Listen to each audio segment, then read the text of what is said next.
Hello students, we're going to continue our talk about the nature of science, and to start off I want to show this cartoon. Hope you can see this, but these different panels have some text below it about the idea of tree swing. So this one says, how the customer explained it, how the project leader understood it, how the analyst designed it, how the programmer wrote it, how the business consultant described it, I like that one, how the project was documented, what operations installed, how the customer was billed, right? Who of us don't feel like that? How it was supported. But the last one is interesting because it's what the customer really needed.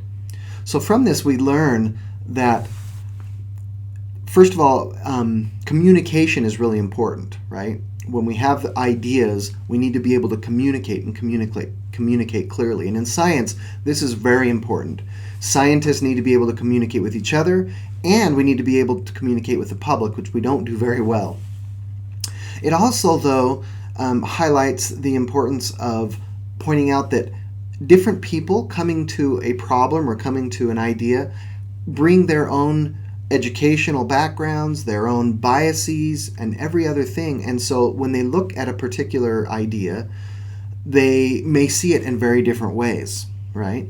And in science, this is not what we want to have happen. When we say something like, what is biology? We want everyone to know biology is the study of life. Or when we say, what is evolution?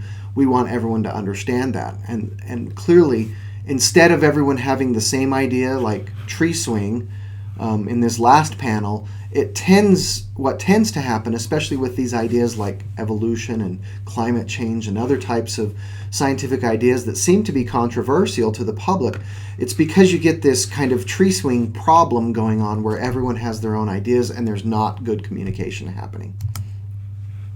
So, what words come to mind as I say, what is biology? Now, most people, when we say this, most people say biology is the study of life. And so we don't have tree swing problem going on here. But when we use the word evolution, then we start to get this tree swing problem. And even if we said, what is science? A lot of times this causes, problems for people that are not scientists or that have not been formally trained to explain what is science. So for the part of this lecture, we're going to be focusing on what is science, how does science happen, and what science and what is not science that many people misunderstand as being science. So we're going to start off by watching this video that maybe you're familiar with from Monty Python, The Holy Grail.